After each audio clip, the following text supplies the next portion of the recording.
Okay, this is one of the easiest topics of the paper.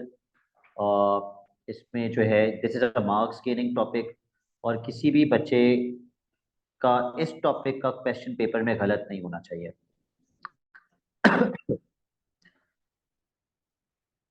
Correlation and scatter diagram के अंदर जो सबसे पहली चीज आपको पता होनी चाहिए, जो हमने कोऑर्डिनेट ज्योमेट्री में भी पढ़ा था, मिकाइल ऐसी लाइंस का ग्रेडियंट कैसा होता है? I mean positive, negative, zero या इंफिनिटी? पॉजिटिव। पॉजिटिव ग्रेडियंट का मतलब पॉजिटिव कोरिलेशन होता है। Positive gradient means positive correlation. बिल्कुल इसी तरीके से for these kind of lines the gradient is negative, और नेगेटिव ग्रेडियंट का मतलब होता है नेगेटिव कोरिलेशन। नेगेटिव कोरिलेशन ये बना लो जल्दी से, फिर मैं अगली चीज बता दूं।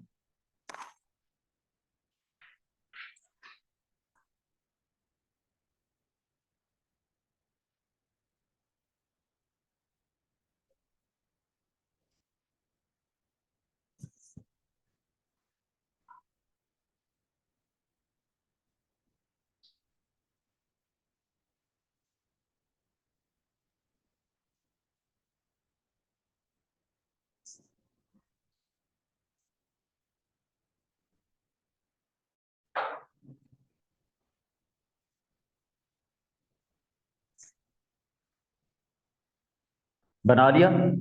ओके, नाउ सपोज आपको ऐसे पॉइंट्स दिए हुए, लाइन बनाए बगैर वो आपसे पूछेगा what type of correlation is this. तो ऑब्वियसली ये कुछ इस किस्म की लाइन है, तो कैसी कोरिलेशन है? Negative correlation. तो आपको पता होना चाहिए इसकी कोरिलेशन नेगेटिव होगी। दूसरी चीज वो बोलता है लाइन ऑफ बेस्ट फिट बनाओ। अब लाइन ऑफ बेस्ट फिट बनाने के लिए दो चीजों का ख्याल आपने रखना है, क्योंकि बहुत सारे बच्चे लाइन ऑफ बेस्ट फिट का मार्क पेपर में लूज कर देते हैं। एक मार्क ही होता है भले, but you should not lose that mark. बच्चों को ये लगता है कि लाइन ऑफ बेस्ट फिट वो होती है जो ज्यादा से ज्यादा पॉइंट से टच होती हुई जाए। रॉन्ग। वो लाइन ऑफ बेस्ट फिट नहीं होती जो ज्यादा से ज्यादा पॉइंट से टच होती हुई जाए। बच्चों को लगता है लाइन ऑफ बेस्ट फिट होने के लिए पहला पॉइंट और आखिरी पॉइंट मीट करना जरूरी है। ये भी गलत कॉन्सेप्ट है। This is also wrong. Line of best fit एक ऐसी लाइन होती है जो इन सारे पॉइंट्स के बीच में से होती हुई जाए, सच दैट जितने पॉइंट्स लाइन से ऊपर आ रहे हैं तकरीबन उतने ही पॉइंट्स लाइन से नीचे आए। तकरीबन कह रहा हूं, एग्जैक्टली नहीं कह रहा। सो फॉर एग्जाम्पल, अगर दो पॉइंट्स लाइन से ऊपर आ रहे हैं तो दो या तीन लाइन से नीचे आ जाएं। इसमें चार आ रहे हैं तो this is not a good line of best fit. ठीक है, एक चीज तो ये चेक करनी है जितने लाइन से ऊपर पॉइंट्स आ रहे हैं उतने ही नीचे आए। दूसरी चीज आपको ये चेक करनी है कि सारे पॉइंट्स लाइन से करीब हों।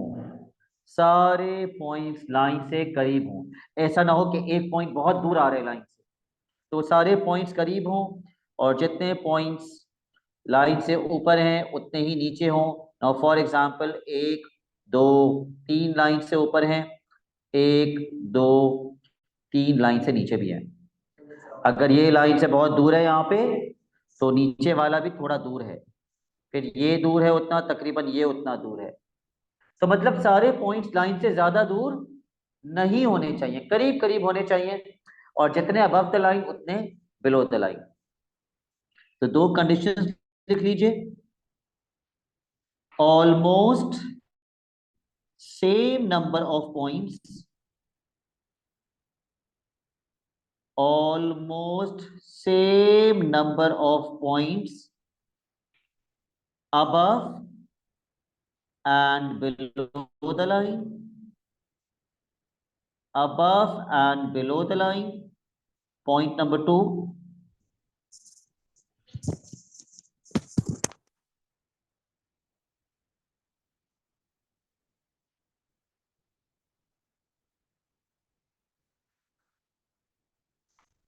all the points should be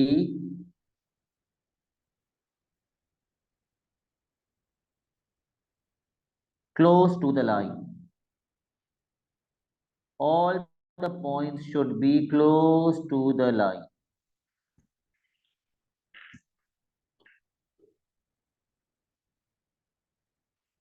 ये दो कंडीशंस होती हैं लाइन ऑफ बेस्ट फिट बनाने की। अच्छा, ये तो मैंने एक एग्जांपल यहां लिख के दी है आपको, इसकी लाइन ऑफ बेस्ट फिट में बना देता हूं।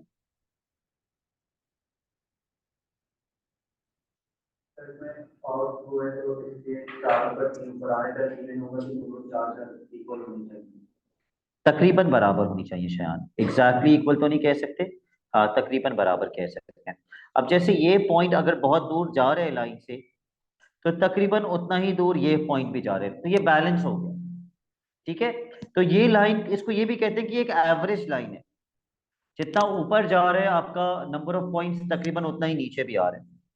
लाइन ऑफ बेस्ट फिट को आपको हमेशा एक्सटेंड करना चाहिए, ताकि वो किस एक्सिस को कट करे, वाई एक्सिस को, उसको जितना चाहे आप एक्सटेंड कर सकते हैं। एक और एग्जांपल मैं यहाँ नीचे बना रहा हूं।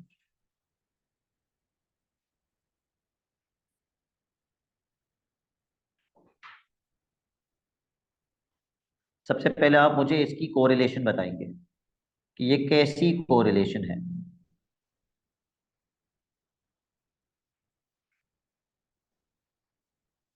What correlation is this? Positive correlation.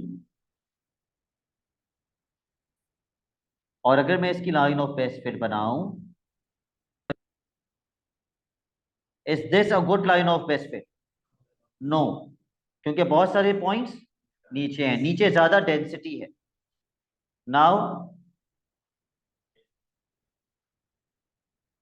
तकरीबन ठीक है, बट मेरे ख्याल से ऊपर से मुझे थोड़ी सी नीचे करके, नीचे से थोड़ी सी लाइन ऊपर करनी चाहिए। आई थिंक अब बिल्कुल सही है। क्रॉस को कट कर सकते हैं, तो अगर ये पॉइंट दूर है तो ये पॉइंट भी दूर है, ये पॉइंट दूर है तो ये पॉइंट भी दूर है, बाकी दो ऊपर करीब और दो नीचे करीब। बेहतरीन line of best fit, positive correlation. Okay, next example.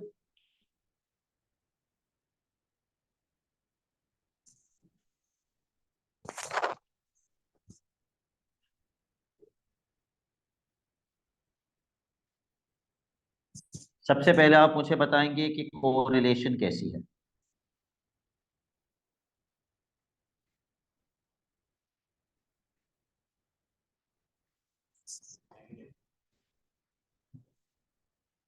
Negative? आपकी लाइन ऑफ बेस्ट फिट आपको ऐसे जाती हुई नजर आ रही है, पॉजिटिव कैसे है? There is no correlation, zero correlation.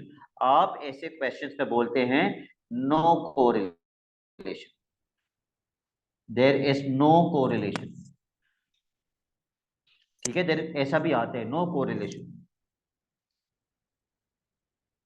एक फॉर्मूला जो कोरिलेशन एंड स्कैटर डायग्राम में बहुत कॉमनली यूज होता है वो है रेंज का फॉर्मूला। रेंज का फॉर्मूला वही होता है जो डिफरेंस का फॉर्मूला होता है। Largest value minus smallest value, largest value minus smallest value.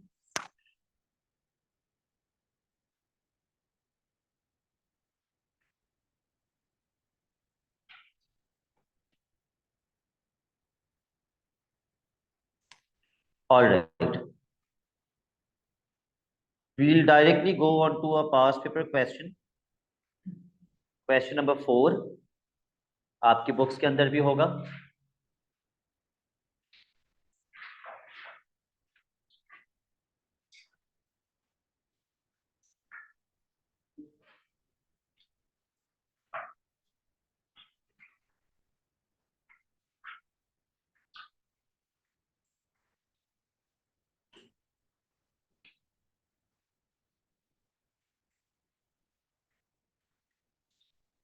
Nafe फिर ये रजिस्टर में बना लीजिए, इतना टाइम नहीं लगेगा, 5 मिनट लगेंगे। I hope you all have the book. अच्छा, कितने पॉइंट्स उसने आपको मार्क करके दिए हैं? 4 पॉइंट्स उसने लिखा भी है, the first 4 points have been plotted for you. बाकी के सारे आपको प्लॉट करने हैं इसके ऊपर, प्लॉट कर दीजिए। बाकी के सारे पॉइंट्स प्लॉट कर दीजिए इसके ऊपर।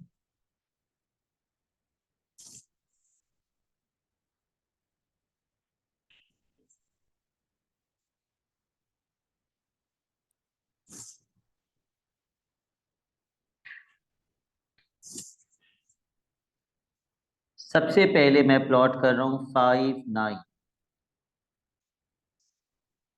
याद रखिएगा, एक्स एक्सिस पे एक बॉक्स 1 यूनिट का है। Do you agree with me on this? और वाई एक्सिस पे एक स्मॉल बॉक्स कितने यूनिट्स का है? 2 यूनिट्स, 2, 4, 6, 8, 10। तो अगर आपको 5, 9 मार्क करना है तो एक्स एक्सिस पे 5 और वाई एक्सिस पे 9, इन दोनों के बीच में आएगा। 8 और 10 के बीच में 9 आएगा, तो यहां मार्क कर लीजिए 9।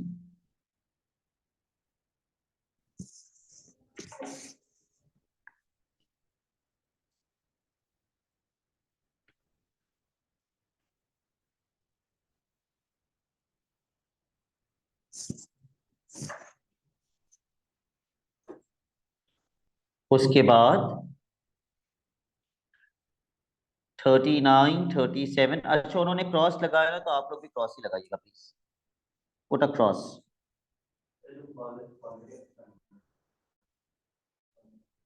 बिल्कुल पॉजिटिव कोरिलेशन बनेगा।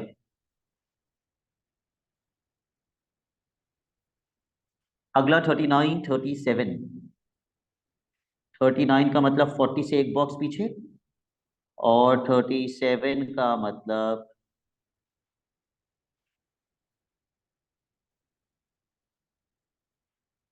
यहां पे 36 और 38 के बीच में।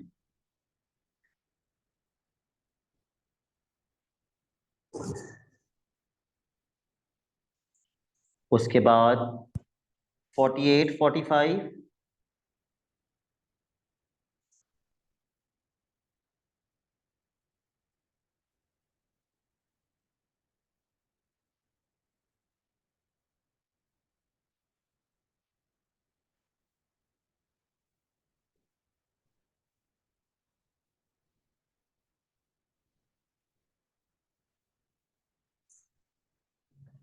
48 यानी 50 से दो पीछे, और 45।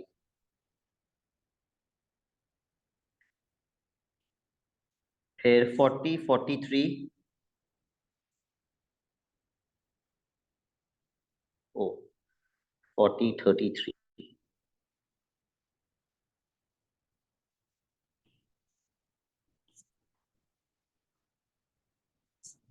10, 16।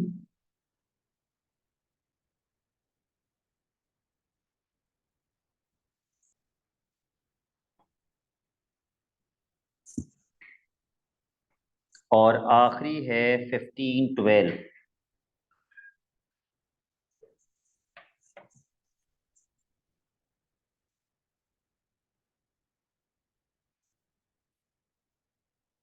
कैसी कोरिलेशन है?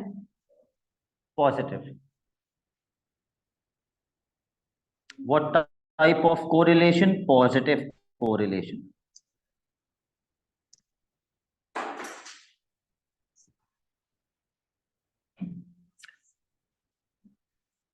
Draw the line of best fit.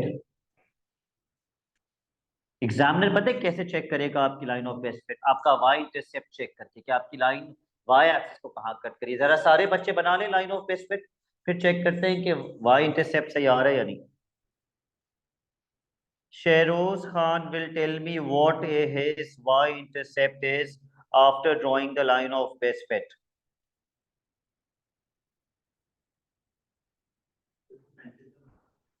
बिल्कुल पेंसिल से ही बनाना चाहिए।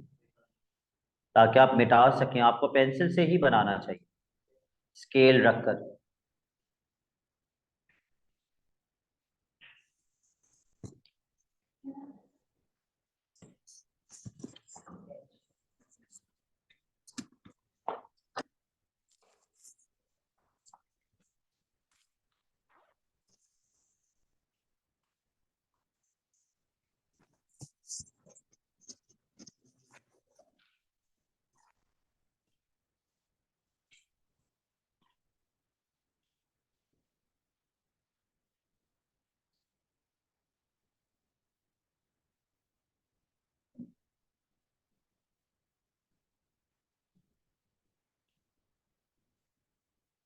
1 2 3 4 5 6 ऊपर आ रहे हैं। 1 2 3 4 नीचे आ रहे हैं। नीचे थोड़ी सी अपनी लाइन ऑफ बेस्ट फिट और थोड़ी सी ऊपर कर देनी चाहिए। अब बिल्कुल सही है। 1 2 3 4 5 ऊपर और 1 2 3 4 नीचे। लेकिन मुझे, ठीक है, मेरा वाई इंटरसेप्ट आ रहा है 0.6। शेरोज, I am still waiting for your Y intercept. अब तो तुम जान के बोल दोगे 0.6। 1, सॉरी 0.6 क्यों लिख रहा हूं मैं, और आप लोग भी फिर गलत बता रहे हैं। 6 लिखना चाहिए था मुझे, 6, क्योंकि ऊपर जाके वो 10 हो रहा है। मैंने 0.6 लिख दिया तो आपने 1 बोल दिया।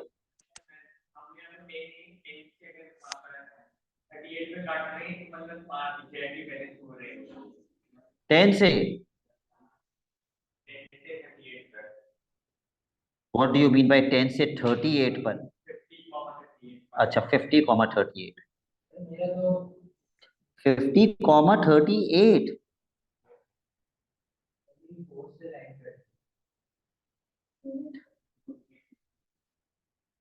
ये, दिस इज 38, और आप कह रहे हैं ये बैलेंस लाइन है। तो आपने पॉइंट्स गलत तो नहीं लगा दिए कहीं?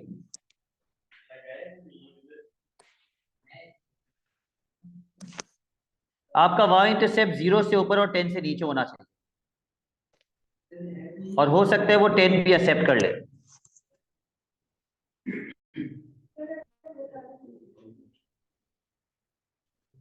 ओके,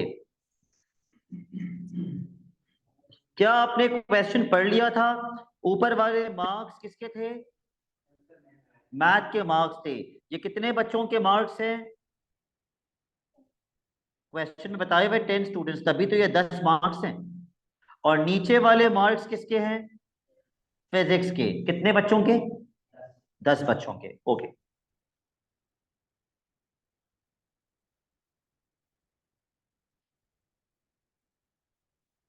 अगर आप ज्यादातर नोटिस करेंगे तो math is better than physics. Next part, सबसे इंपॉर्टेंट पार्ट इस क्वेश्चन का।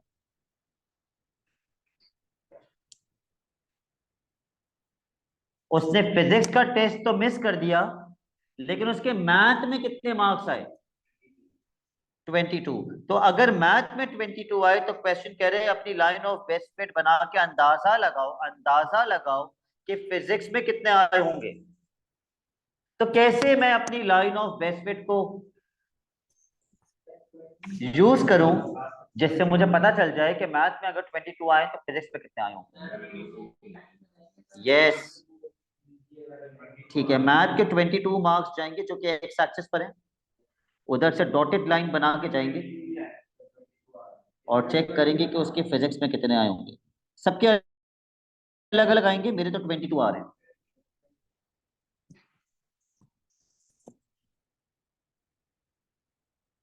तो 22 से जाएंगे, ओहो मैं 21 से चला गया।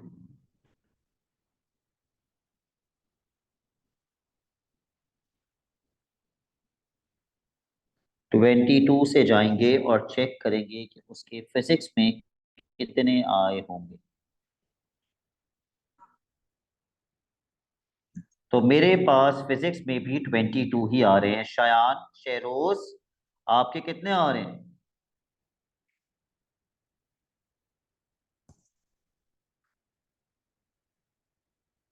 ओके, 23 आ रहा है शेरोज का।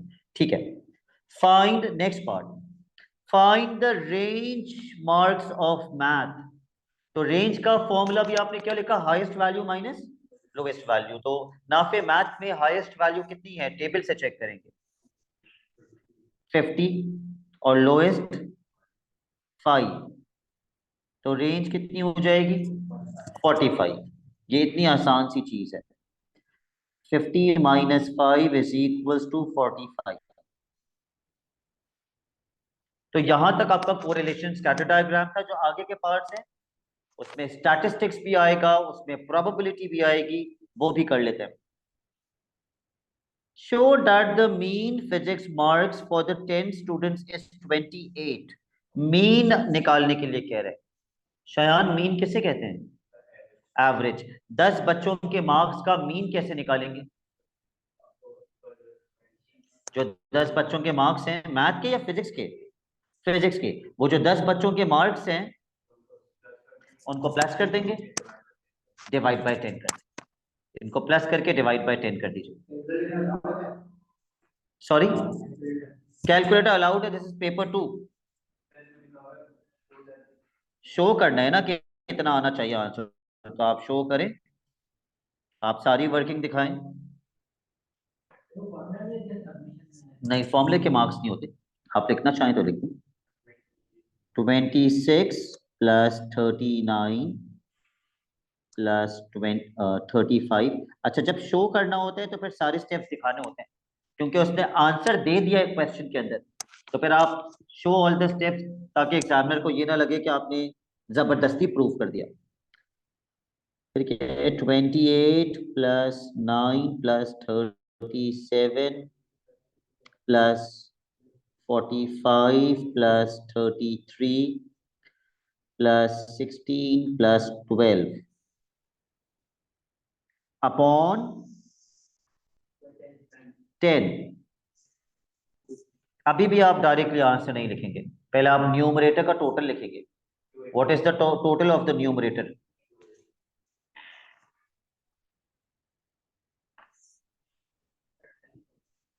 ठीक है, न्यूमरेटर का टोटल 280 आएगा, जीरो से जीरो कैंसिल हो जाएगा, और मीन कितना आ जाएगा? 28।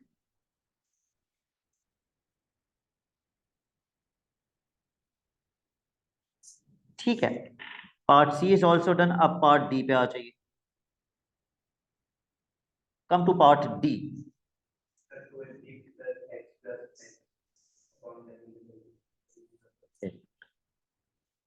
पढ़ लीजिए पहले, बाकी सारे बच्चे भी पढ़ लें।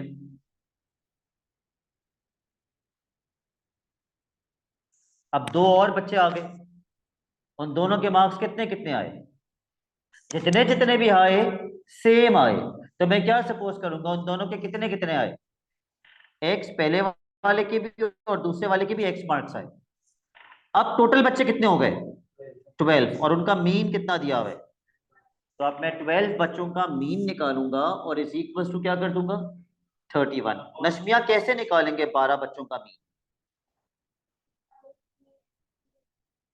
ठीक है, जो पहले क्या निकाला था, मीन के अंदर आप 2x ऐड कर देंगी, एवरेज के अंदर पहले 10 बच्चों का टोटल मार्क्स कितने आए थे, ये जो प्लस करके टोटल मार्क्स थे 280 आए थे। इन टोटल मार्क्स के अंदर कितने मार्क्स और ऐड कर देंगे? यस, x + x, यानी कि 280। ये 10 बच्चों का टोटल था, 11वें बच्चे के मार्क्स x, 12वें बच्चे के मार्क्स x, और नाफे इसको किससे डिवाइड करेंगे अब? कितने बच्चे हो गए? 12। तो 12 से डिवाइड करने से मुझे 12 बच्चों का क्या मिल जाएगा? मीन, जो कि किसके बराबर है? 31। मैंने 12 बच्चों का मीन निकाला, 12 बच्चों के मीन से इक्वेट कर दिया। ठीक है, सबसे पहले तो 12 वहां जाके आप मल्टीप्लाई करेंगे।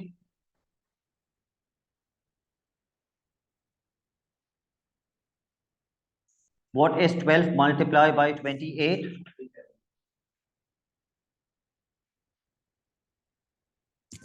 372।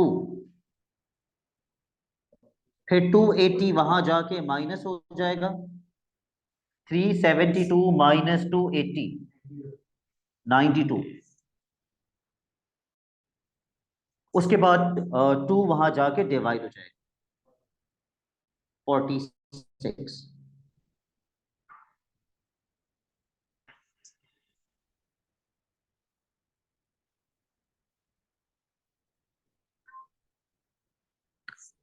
And then the most confusing part of the question, probability.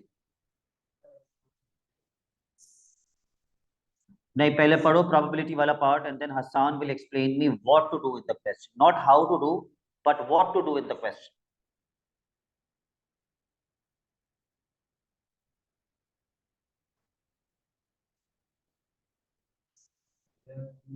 पहले तो हसान मुझे बताइए प्रोबेबिलिटी का फॉर्मूला क्या होता है?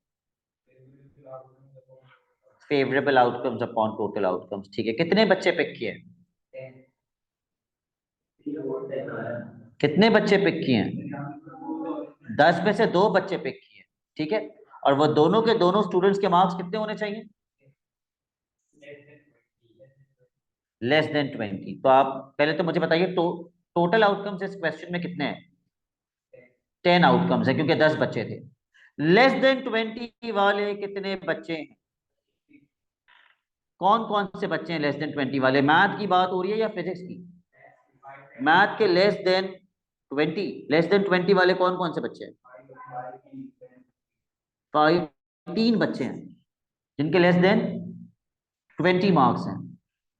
अगर 3 फेवरेबल आउटकम्स हैं तो प्रोबेबिलिटी कितनी होगी? 3 अपॉन, ये तो एक बच्चा पिक किया ना आपने। यस, 3/10 तो वो हो गया ना कि पहला बच्चा निकाल लिया, मल्टीप्लाई बाय। अब कितने बच्चे बचे लेस देन 20 मार्क्स वाले? 2 बच्चे बचे। और टोटल बच्चे कितने बचे? 9। 3/10 मल्टीप्लाई बाय 2/9। अगर सिर्फ एक स्टूडेंट पिक कर रहे होते तो हम क्या लिखते? 3/10। लेकिन 2 पिक किए तो मल्टीप्लाई बाय 2/9। और अगर 3 बच्चे पिक कर रहे होते तो फिर किससे मल्टीप्लाई करते? 1/8 से भी मल्टीप्लाई करते अगर 3 बच्चे पिक कर रहे होते। एनीवेज, इसका आंसर क्या बनेगा?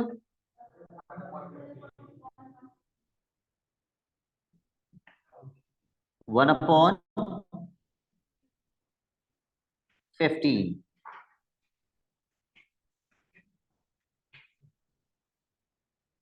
अच्छा, इसका जो क्वेश्चन नंबर 2 है वो अभी आप एज क्लास वर्क करेंगे, और क्वेश्चन 1 और 3 आप होमवर्क मार्क कर लीजिए।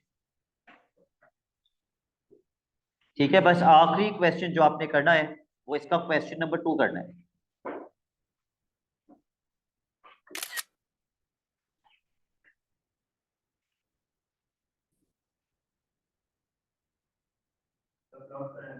जी बिल्कुल।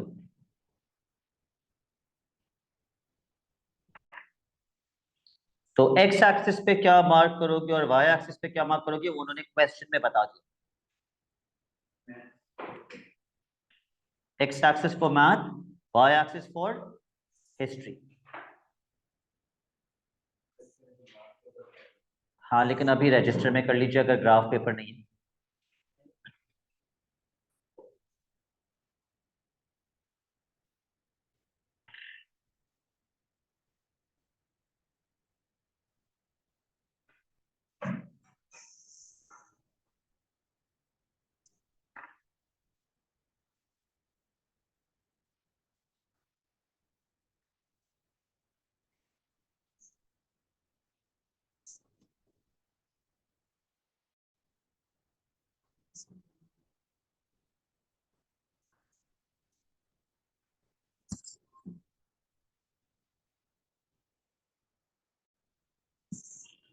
कहां तक जाने? मैक्सिमम 10 तक जाने।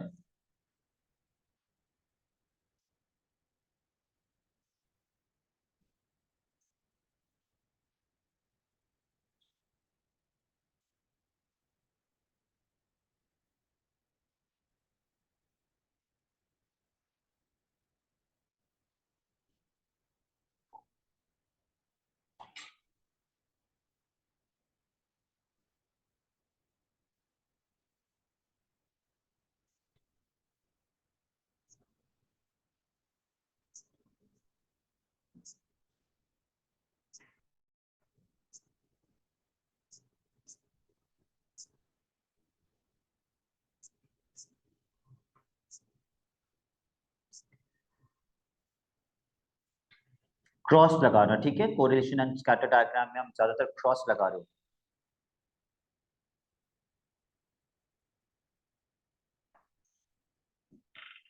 सबसे पहले कोऑर्डिनेट है 7,2।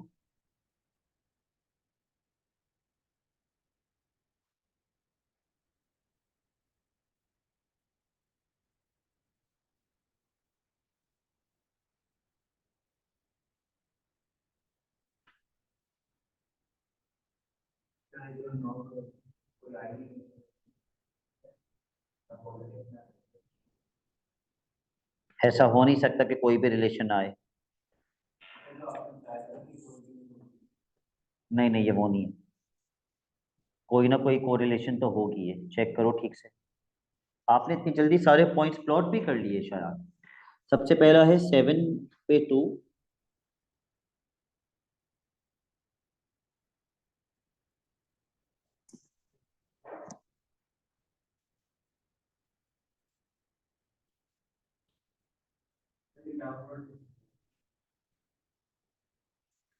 उसके बाद 3/6,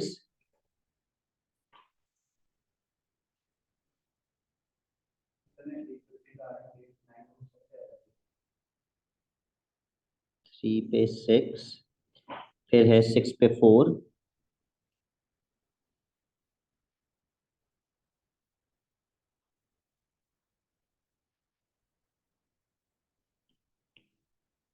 फिर है 10/1,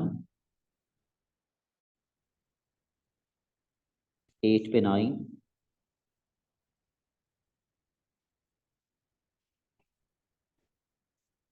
1/8,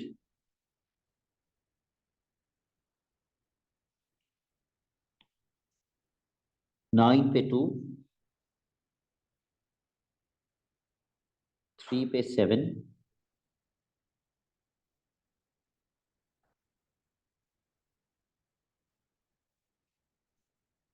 4/5।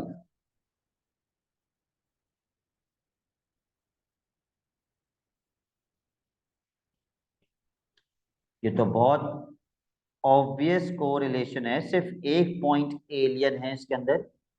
बाकी तो ये कौन सी कोरिलेशन है? Negative correlation.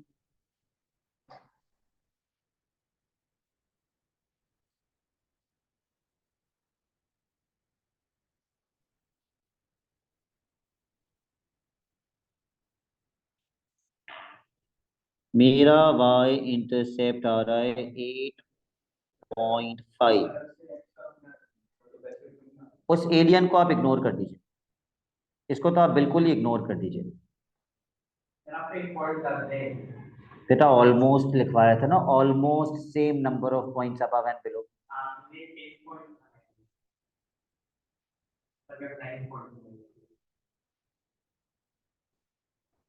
1 2 3 4 5 6 7 8 9।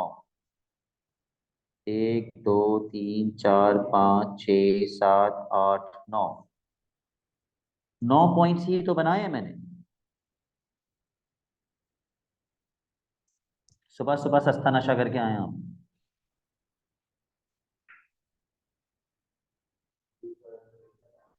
क्या सबने लाइन ऑफ बेस्ट फिट बना दी है? दिखाएगा ना फिर जी। ठीक है, 9 आ रहे तो सही है, 9 9 इज करेक्ट।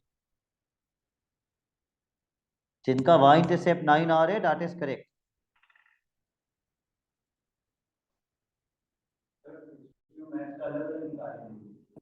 क्या अलग अलग निकालेंगे? देखते हैं क्वेश्चन में क्या पूछा हुआ है।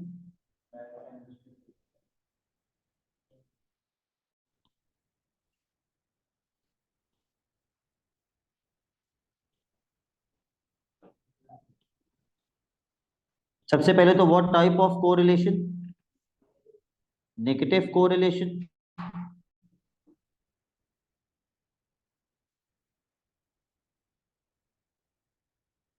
उसके बाद find the range of math and history, yes दोनों की रेंज निकालेंगे। पहले रेंज ऑफ मैथ निकाल लेते हैं, let me show you the table. Highest value minus lowest value, math की हाईएस्ट 10 है और लोवेस्ट 1, तो रेंज हो जाएगी 10 माइनस 1 विच इज 9। और फिर हम करेंगे रेंज ऑफ हिस्ट्री।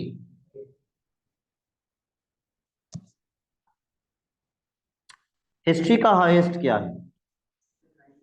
9, और हिस्ट्री का lowest 1।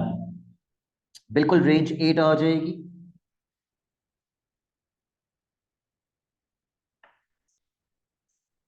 Part D, mean of math.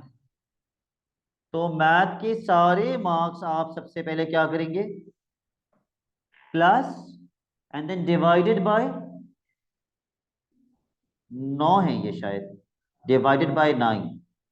तो पहले सारे मार्क्स को प्लस करके मुझे बताइए 9 बच्चों का टोटल कितना आ रहा है। डायरेक्ट भी कर सकते हो, 7 + 3 10 16 26 34 35 44 47 51। Yes,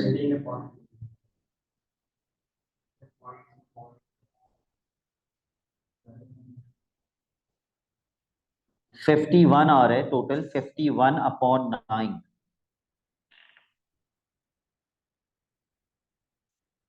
5 point. अगर डेसिमल में लिख रहे हो तो 3 सिग्निफिकेंट फिगर्स में लिखोगे, तो मुझे 3 सिग्निफिकेंट फिगर्स में राउंड ऑफ करके बताइए। 5.67। हाँ, या फिर डेसिमल में फ्रैक्शन में छोड़ दो, ये 3 के टेबल से कैंसिल आउट होगा। 3 3s are 9, 3 1s are 3, 2 carry, 3 7s are 21। आप 17/3 भी लिख सकते हो। You can write 17/3।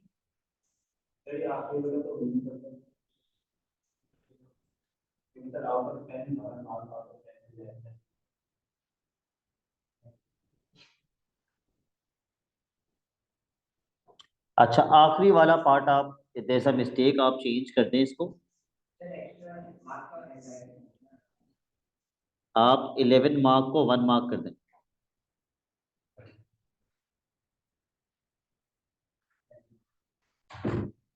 If a student scored 1 mark in mathematics, ठीक है, इधर करेक्शन कर लो, 11 को 1 कर लो, एस्टिमेट है हिस्ट्री मार्क्स।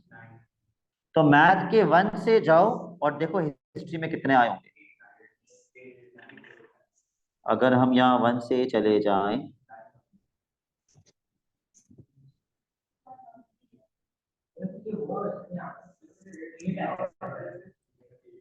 हाँ 1 पे 8 दिया हुआ है, थोड़ा चेंज कर देते हैं इसको, 1 भी चेंज कर दो, 2 कर दो।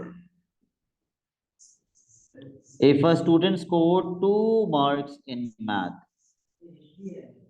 2 marks in math, तो बताओ हिस्ट्री में कितने आए होंगे? अगर हम 2 से चले जाएं, हाँ एग्जैक्ट 7 आ रहे, 7 मार्क्स। ठीक है, आप 7.25 लिखते हैं,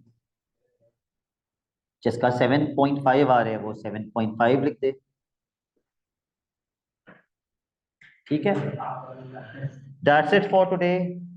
अल्लाह हाफिज। क्वेश्चन 1 और 3 होमवर्क है इसी का।